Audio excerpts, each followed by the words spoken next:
आज हम आप लोगों को विद्युत विभव अथवा इलेक्ट्रिक पोटेंशियल के बारे में बताएंगे। तो पूरी जानकारी के लिए मेरा पूरा वीडियो अंत तक ध्यान से देखिए। चलिए शुरू करते हैं। तो जब हम किसी वस्तु को पृथ्वी तल से ऊपर की ओर ले जाते हैं तो हमें पृथ्वी के गुरुत्वाकर्षण बल के विरुद्ध कार्य करना पड़ता है। तो गुरुत्वाकर्षण बल अर्थात ग्रेविटेशनल फोर्स का अर्थ है किन्हीं दो पदार्थों के बीच लगने वाले आकर्षण बल को ही गुरुत्वाकर्षण बल कहा जाता है। तो जैसे हम बाल को ऊपर की ओर फेंकते हैं तो वो नीचे आती है क्योंकि पृथ्वी का गुरुत्वाकर्षण बल उसे नीचे की ओर खींचता है। बिल्कुल इसी तरह से जो फल वाले पेड़ होते हैं, वृक्ष होते हैं, उनको हिलाने पर जो फल होते हैं वो नीचे गिरते हैं। क्यों? गुरुत्वाकर्षण बल के कारण। तो इस लाइन में कहा गया है कि जब हम किसी वस्तु को पृथ्वी से ऊपर की तरफ ले जाते हैं, ऊपर की ओर ले जाते हैं, तो गुरुत्वाकर्षण बल के विरुद्ध कार्य करना पड़ता है। मतलब हम बल लगाकर किसी वस्तु को ऊपर की ओर ले जाते हैं जबकि पृथ्वी नीचे की ओर उसे खींचती है।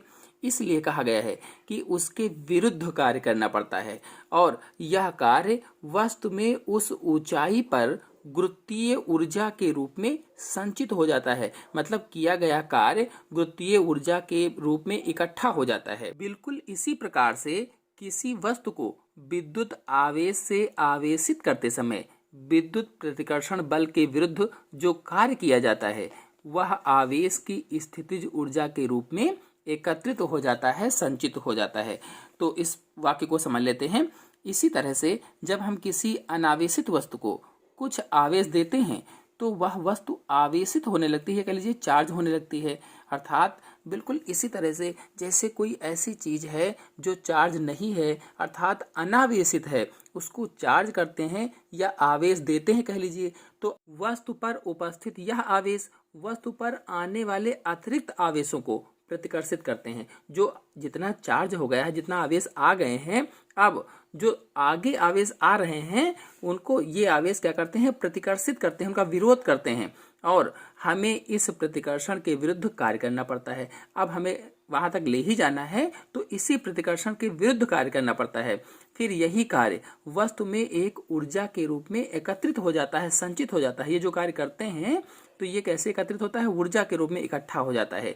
इस प्रकार से विद्युत विभव अथवा इलेक्ट्रिक पोटेंशियल की परिभाषा होगी अनंत से एकांक आवेश को किसी निश्चित बिंदु तक लाने में किया गया कार्य उस बिंदु का विद्युत विभव कहलाता है। परिभाषा है अनंत से एकांक आवेश को किसी निश्चित बिंदु तक लाने में किया गया कार्य उस बिंदु का विद्युत विभव कहलाता है। तो चलिए चित्र के माध्यम से इसे समझकर फार्मूला इसका निकाल लेते हैं। तो माना Q आवेश को अनंत से किसी निश्चित बिंदु तक लाने में, माना Q आवेश है और इसको अनंत से किसी निश्चित बिंदु तक लाने में W कार्य किया गया है। तो यहाँ से यहाँ तक लाने में W कार्य किया गया है। तो उस बिंदु पर विद्युत विभव होगा V बराबर W/Q, यानी किया गया कार्य बटे प्रवाहित आवेश। यानी विद्युत विभव बराबर क्या होगा? किया गया कार्य बटे प्रवाहित आवेश। मतलब ये हुआ कि V बराबर W/Q।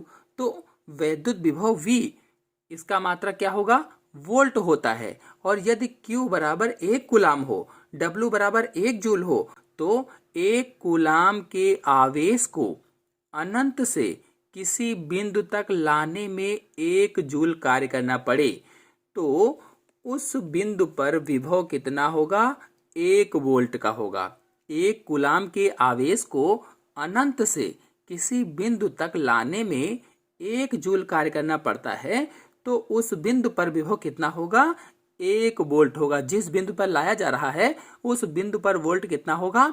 1 वोल्ट का होगा। तो चलिए एक बार इसको और अच्छे से समझ लेते हैं। ये जो मैंने वृत्त बना रखा है या गोला बना रखा है, ये सर्किल बनाया हुआ है, इसको हम वैद्युत क्षेत्र मान लेते हैं। और वैद्युत क्षेत्र में ये कोई बिंदु P है और इसके बाहर यहाँ पर अनंत है, इसको हम अनंत मान लेते हैं। अब क्या करना है? अनंत से धनावेश Q को वैद्युत क्षेत्र के किसी बिंदु तक लाने में किया गया कार्य, यानी ये जो अनंत है यहाँ से हम इसको लाएंगे, इस बिंदु P तक, मान लीजिए P है ये, यहाँ तक लाएंगे तो यहाँ तक लाने में जो कार्य करना पड़ता है उसे W कहा जाता है। तो जो कार्य हुआ वो W हो गया। अब ये जो कार्य हुआ ये P बिंदु का वैद्युत विभव कहलाता है। क्या हुआ? P बिंदु का वैद्युत विभव होता है। वैद्युत विभव में मैंने गुरुत्वाकर्षण वाला उदाहरण आपको बताया ही है। इसी तरह से इलास्टिक वाले उदाहरण को अगर देखा जाए तो इलास्टिक वाले उदाहरण के अंतर्गत यदि इलास्टिक को हम बहुत तेजी के साथ हाथों से, दोनों हाथों से पकड़कर खींचते हैं तो उसमें वैद्युत विभव उत्पन्न हो जाता है। और ऐसे ही यदि स्प्रिंग है और स्प्रिंग को हम दबा दें, नॉर्मल में स्प्रिंग हो और उसको दबा दें तो दबाने में उसमें कैसा विभव उत्पन्न हो जाएगा? वैद्युत विभव उसमें आ जाएगा। छोड़ने पर क्या होगा कि वही ऊर्जा के रूप में निकलता है।